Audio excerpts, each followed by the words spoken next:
Hi friends, big parts Wargame is in the full swing on Russia-Ukraine border. Tension is mounting almost at the boiling point. Both sides are on heightened alert.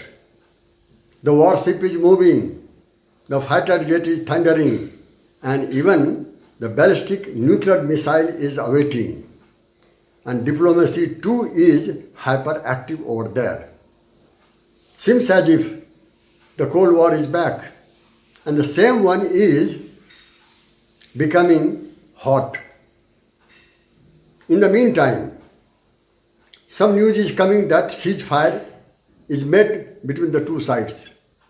But this kind of ceasefire, where USA is not directly involved, is meaningless. You can imagine if war breaks out today, what would be its impact on India and elsewhere? So many such questions are haunting in our mind. I will analyze each one of them one by one. But here at the outset, let me brief you about Russia and Ukraine. Both Russia and Ukraine are the erstwhile Soviet republics. As regards Ukraine, this is the largest country in terms of territory in whole of Europe after Russia. And then, as regards Ukraine's boundary is concerned, Ukraine has 2,300 kilometer long boundary on the eastern sides with Russia, and western sides is bounded with 4 Nato countries. So, one side Russia, eastern sides, and western sides NATO. In between the two, Ukraine is sandwiched, seems as if, though reality is not there like this. Anyway, 4 crore population. This is also important.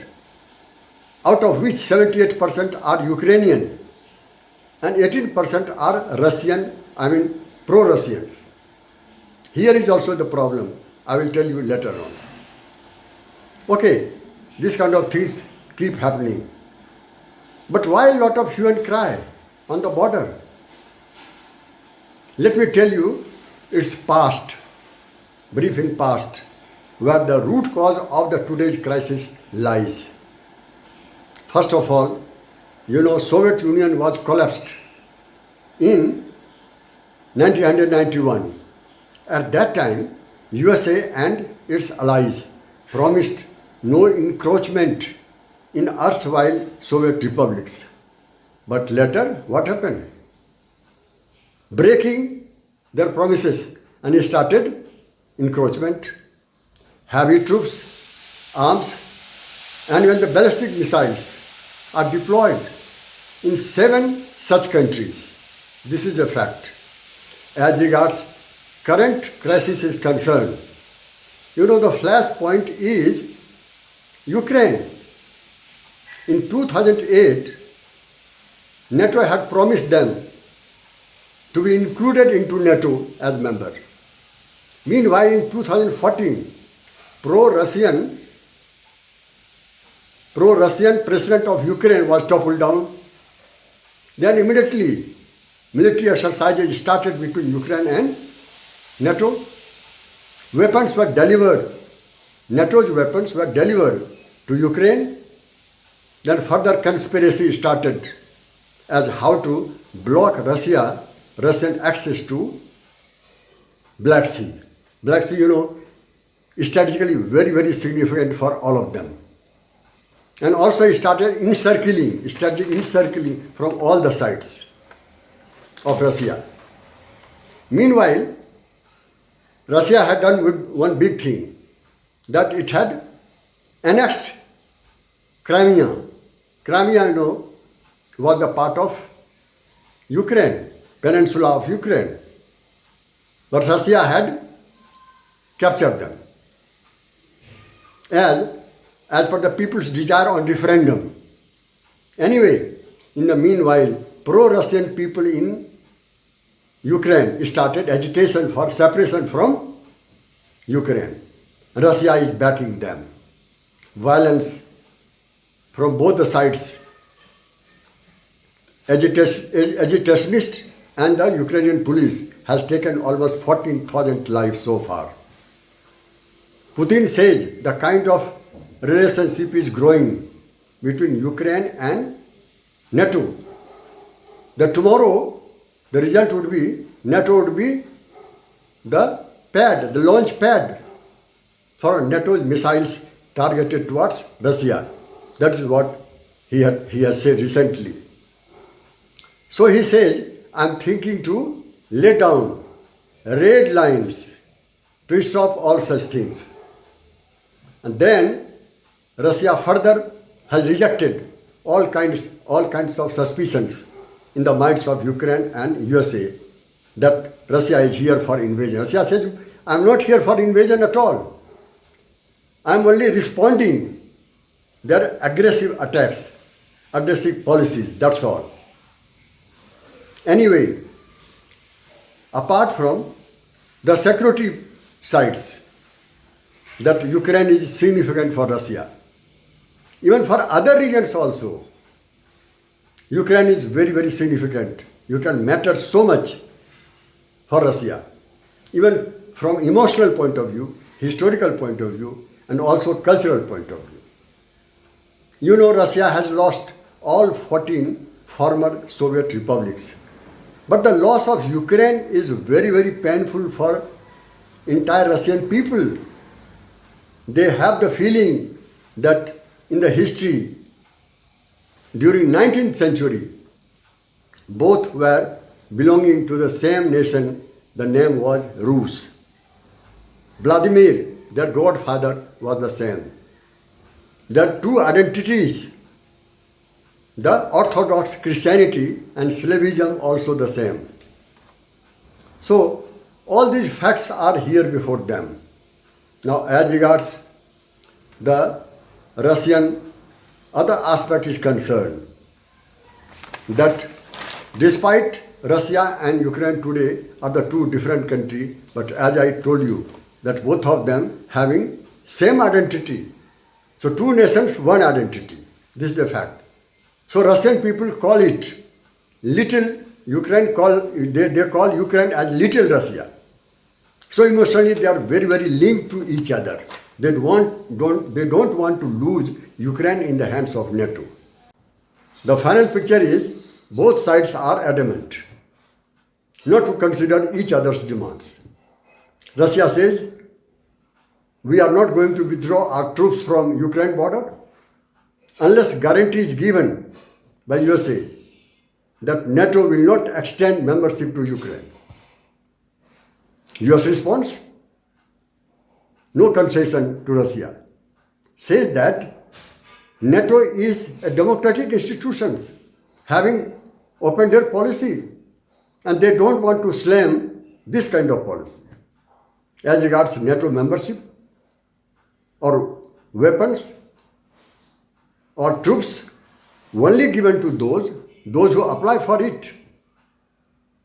And further advise Russia that you stop supporting insurgents in Ukraine.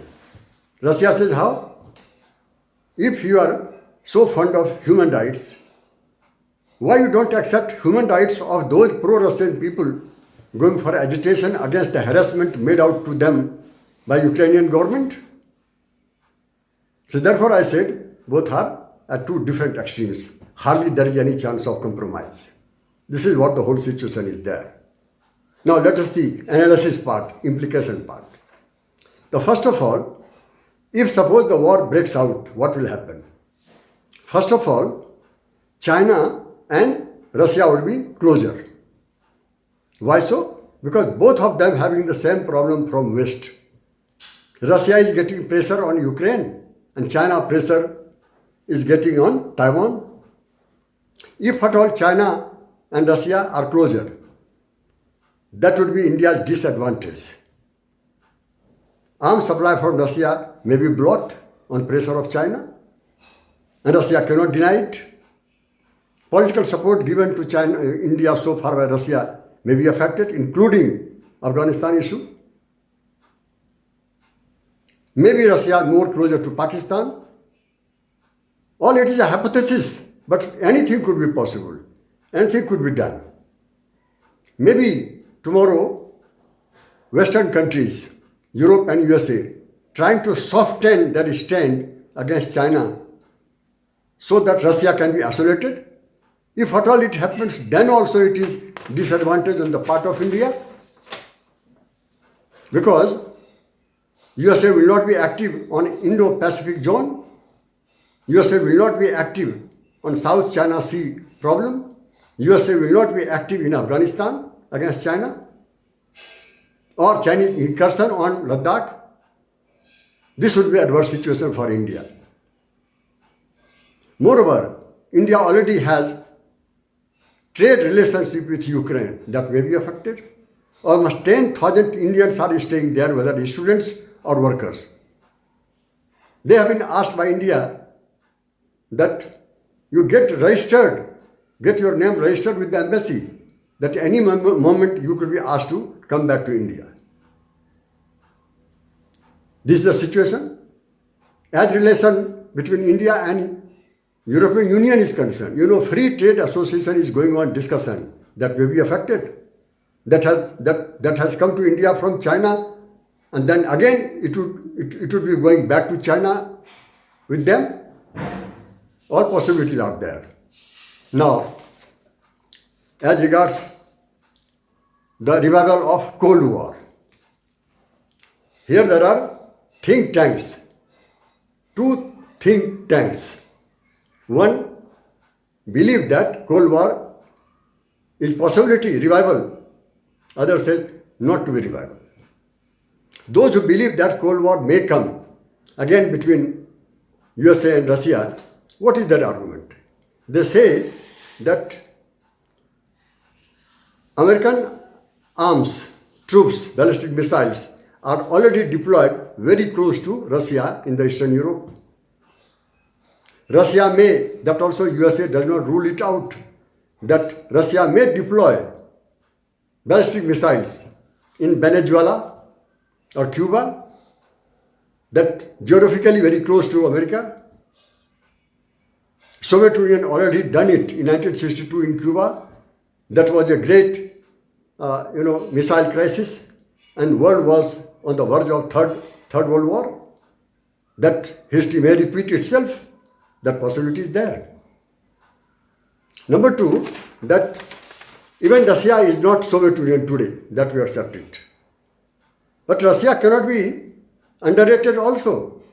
After all, Russia is the largest, territory-wise largest in the world. Largest nuclear weapons are there. Then, world's, second producer of gas, third producer of oil. All possibilities are there. They are not lesser rich than erstwhile Soviet Union. This is a fact. Moreover, the crisis started. The Europeans and Americans are reducing their diplomats from their embassy in Eastern Europe, including Ukraine. That maybe any time war can take place. China has asked their embassies to send their families back to China. India, as I said, asked their students to get registered with the embassy. So it's an alarming situation that Cold War can be taken place. But other school of thought, think tank, says no. Because America is not America same as used to be that time. Rich America, mighty America, united America is not so much. Even Nato is also not as united as used to be. NATO's own house is divided, not in order. So this is an adverse situation. Yes, if Russia is very strong, but is not that much strong as used to be. Soviet Union, from a strategic point of view. Soviet Union means what? It was a Warsaw Pact alliance. So alliance versus alliance, NATO versus Warsaw Pact. But Warsaw Pact is not visible. It's out of sight. Number two, that today There is no ideological conflict as communism versus capitalism. It's not there as used to be there at that time. That force was uniting the whole world into two different departments. That was a fact. And today, Russia is deeply involved in trade with Iran, even with America also in some extent. At that time, there was no single piece trade with these countries of Soviet Union. So these are the basic differences. How could we Cold War again to be revived? So here are the two divided opinions as I submitted before you. Now as regards China is concerned, China, Russia and Iran may come together against America. That's also a possibility. So in all these developments, one cannot predict anything rightly at this moment. So let us wait and to see that what happens further. However, everything is not hypothetical, something concrete also. For instance, President Biden of USA, he said, in case Russia go for invasion of Ukraine, America and American allies will impose sanction, economic sanction and personal sanction. So military action of Russia would be countered with sanction, not military action. This is the reality. So US allies are softened to Russia. Military action will not be countered with military action but sanction. But even sanction is not easy. Most of NATO partners, European Unions, are heavily depending upon Russian gas, 50 to 60% gas coming alone only from Russia at the cheaper rate and easily transportation through pipelines. No alternative is there. How they can impose? That's why I said earlier, NATO's house on house is not in order. Divided house is there. Not only Russia, America is not the same America today, but NATO is also not same. That is why I said in this background. Number two is about Russia. Why erstwhile Soviet Union republics, most of them, are afraid of Russian comrades, former comrades? Because they are threatened day-to-day life. Russian troops are not only on Ukraine border, but also in Belarus, also in Kazakhstan. All these are erstwhile Russian republics. So behavior, basic behavior, attitude between Russia and erstwhile Soviet Union is not different. Same attitude was there. This is basic character, national character of Russia or Soviet Union. In 1917, communist revolution was taken place. No elsewhere, only in Russia. Communism was born, theory was born, Marx was born in Germany, but it was materialized theory into practice in Russia.